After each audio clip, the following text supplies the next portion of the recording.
চাওক এইবিলাক কথাটো সদায় সংবাদ মাধ্যমত আমি দেখি আছো, এইটো নতুন কথা নহয়।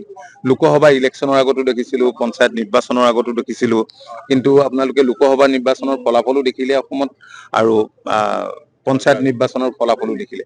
গতিকে বিধানসভা নিৰ্বাচনৰ ফলাফল একেই হ'ব, কাৰণ ডক্টৰ হিমন্ত বিশ্ব শৰ্মা ডাঙৰীয়াৰ নেতৃত্বত ৰাজ্যখনত যিমানখিনি কাম যোৱা 4 বছৰত হৈছে, পূৰ্বতে কেতিয়াও ইমান ডেভেলপমেণ্টৰ কাম হোৱা নাছিল, ৰাজ্যখন এনেদৰে বিকাশৰ গতিত আগবঢ়া নাছিল। গতিকে স্বাভাৱিকতে ৰাইজে, আমি ভাবো যে এইবিলাক কথা বুজি পাইছে কাৰণেই গত 4টা বছৰত যিবিলাক নিৰ্বাচন ৰাজ্যখনত অনুষ্ঠিত হৈছে, প্ৰতিটো নিৰ্বাচনতে মিত্ৰ দলে জয়ৰ মুখ দেখিছে। গতিকে এইবাৰো তেনেকুৱাই হ'ব।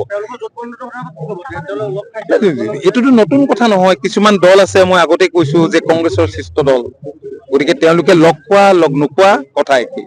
কাৰণ কংগ্ৰেছ দলটো দীঘলীয়া দিন ক্ষমতাত আছিল, কংগ্ৰেছৰ চৰিত্ৰ মানুহে জানে, কংগ্ৰেছৰ শাসন জনসাধাৰণে দেখিছে। গতিকে নতুনকৈ ইয়াত আৰু আমাৰ এই সম্পৰ্কত ক'বলগীয়া একো নাই। Thank U. অখিল গগৈ নকয় কি? অখিল গগৈৰ কথাৰ উত্তৰ মই নিদিওঁ, মই তেওঁৰ কথাৰ উত্তৰ নিদিওঁ। তেওঁ নিজে নাজানে তেওঁ জাতীয়তাবাদী নে তেওঁ বামপন্থী। আপোনালোকেতো জানে কি, গতিকে আপোনালোকে জনাবিলাকে দি দিয়কচোন মিডিয়াত, মই কি ক'ব লাগে। যোৰহাট জিলাত জিলাৰ ভিতৰতে আৰু 2খন সমজিলা আজি আনুষ্ঠানিকভাৱে মুকলি হৈছে। মোক দিয়ক জিলা শুভ উদ্বোধন কৰাৰ বাবে মাননীয় মুখ্যমন্ত্ৰীয়ে দায়িত্ব দিছিল। যথেষ্ট সংখ্যক ৰাইজ, বিশিষ্ট ব্যক্তিৰ উপস্থিতিত আজি আমি এই সমজিলাখন আনুষ্ঠানিকভাৱে উদ্বোধন কৰিবলৈ পাই নথৈ আনন্দিত হৈছো। ইয়াৰ জৰিয়তে নিশ্চয় এই বৃহৎ অঞ্চলটোৰ ৰাইজ উপকৃত হ'ব।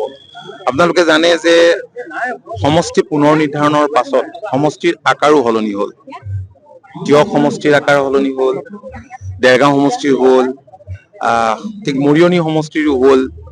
গতিকে নতুন সমষ্টি আৰু সমষ্টি ভিত্তিতে এতিয়া সমজিলাবিলাক হৈছে।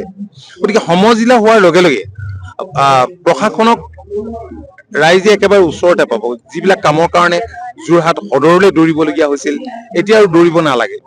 গতিকে বহুতখিনি সা সুবিধা যিহেতু সমজিলাত লাভ কৰিব, গতিকে ৰাইজ উপকৃত হ'ব আৰু ৰাইজ সেইবাবে আনন্দিত হৈছে। মই মাননীয় মুখ্যমন্ত্ৰীক মই ধন্যবাদ জনাইছো।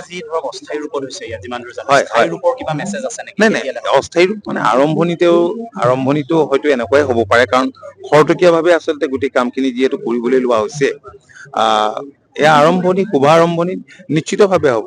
ইয়াত সুন্দৰ এটা কেম্পাছ হোৱাৰ কাৰণে যাৱতীয় মই দেখিছো যে মাটিও আছে, সা সুবিধাও আছে, সুন্দৰ ইনফ্ৰাষ্ট্ৰাকচাৰ ইয়াত হ'ব, আৰু ইয়াৰ পৰা কাম ঠিকমতে চলিব। আগন্তুক দিনত প্ৰধানমন্ত্ৰী আহি আছে একেবাৰে। হয়, দেশৰ মাননীয় প্ৰধানমন্ত্ৰী নৰেন্দ্ৰ মোদী ডাঙৰীয়া অহা 8 ছেপ্টেম্বৰত নুমলীগড়লৈ আহিব ইথানল প্ৰজেক্টটো আনুষ্ঠানিকভাৱে উদ্বোধন কৰিবলৈ।